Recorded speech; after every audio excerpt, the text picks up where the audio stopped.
So here's a view of the top and the kerfings, and the kerfings have been cut out for the top braces, and then we'll glue those kerfings in shortly. So here's all the kerfings in place, and now we'll move on to the side braces. This is a piece of rosewood that I'm going to cut into strips and then glue onto the side. This will give the side strength and support.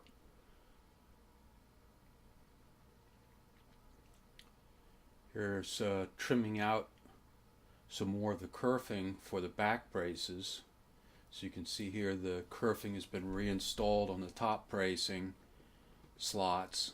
The side bracing has been placed in, and I've made preparation for the back braces to be slipped into the kerfing. Cutting off the back bracing so it's the appropriate size to fit just and rest into the kerfing and just inside of the side panels. Here's a little experimenting and practicing with finishes. So I have a piece here of the back that I had cut off, and I'm experimenting with Timbermate wood filler, a little brown color added, and True Oil. I also was looking at some shellac, ruby shellac, to see which I preferred. Cutting the bracing using an X-Acto saw and a chisel. Here's some of the dimensioning, the thicknessing I have from the top. As I was doing the thicknessing, I made some notes. Okay, so now we're clamping everything together, clamping the back plate on, and here you can see a full set of clamps. I've got some wood strip cowls underneath, always protecting the front plate and the rear plate from the clamps. You always want to have some protection in there, foam or wood.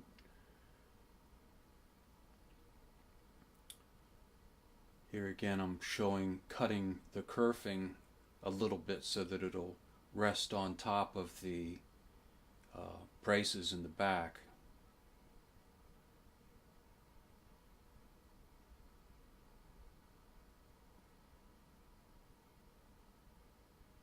Back plate with the name tag, and I signed it there. Got things pretty much ready to put the back on.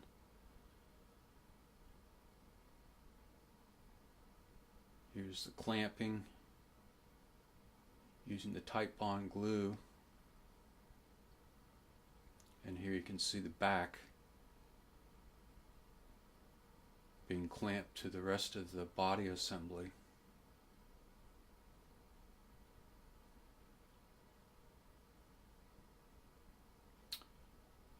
The fretboard, rosewood fretboard. Here's the cutouts for the frets and the fret markers.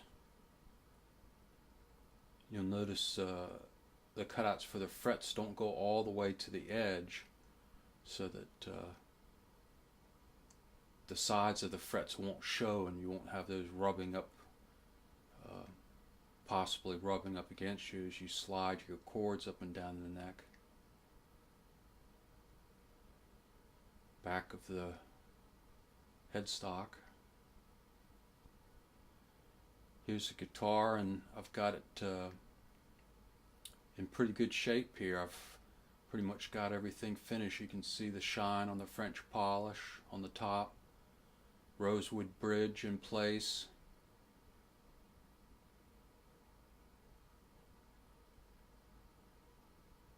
Actually, this is a Gill guitar I was working on. Okay. Here we are back to the fretboard. So I'm cutting the fret wires so that they'll fit into the slots. And you can see they're starting to be installed now.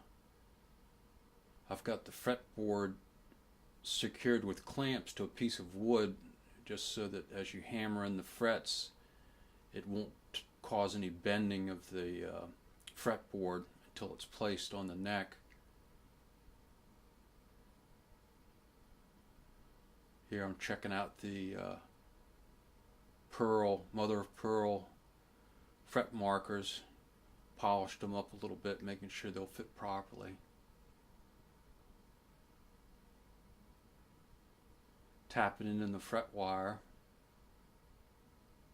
So I would cut the fret wire to length and then using a wooden mallet gently tap it into place.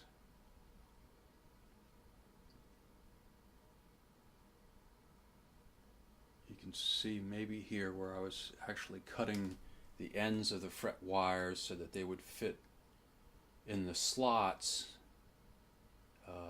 where the slots don't go all the way to the sides of the fretboards. So I had to do a little bit of cutting and filing to accomplish that. Here you can see one of the frets in the vase. This is also an interesting little rig I came up with, where I bought a radii brass fretboard insertion piece from Stu Mack, and then I just put it into my drill press. So you can just clamp it right into the drill press and then use the drill press to also press in your frets in the fretboard. So almost got all the frets in place.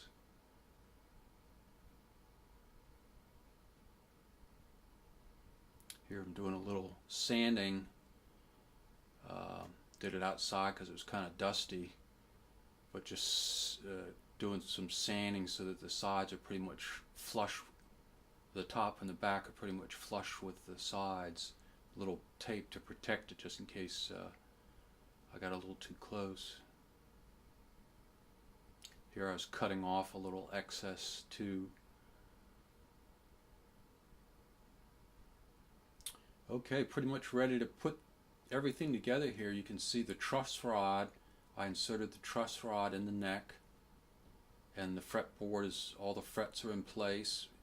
So I'm ready to glue the rosewood fretboard to the Spanish cedar neck.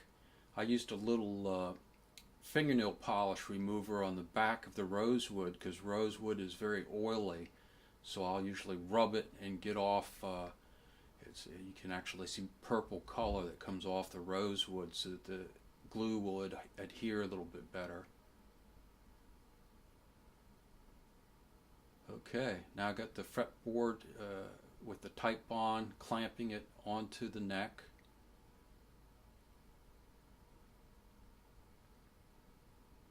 The mortise and tenon neck with the bolt-on feature. And here I'm starting to trim the neck down a little bit so there's no longer any overlap, getting the fretboards and the neck so that they're even.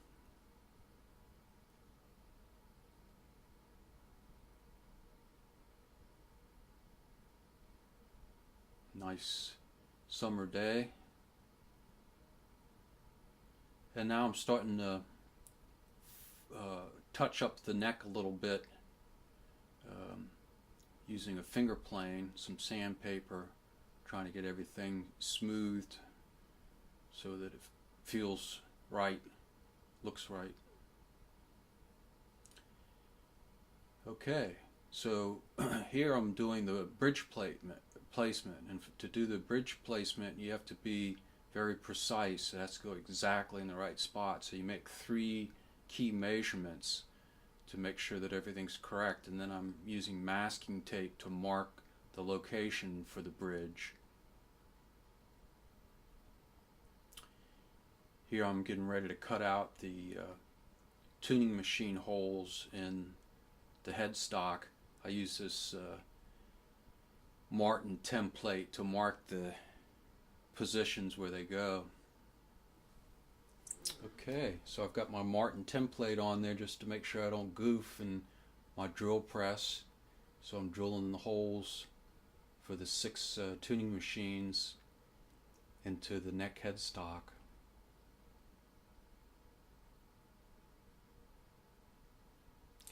Then I use a awl to taper, enlarge the holes just a little bit more and get it so that the tuning machines will fit through but will still be snug in the headstock so that you won't get any vibrations. Now starting to work on the back. Well, this is actually going back a little bit, shaping the braces that were on the back. So I'll go on to the next part. I've already finished up this section.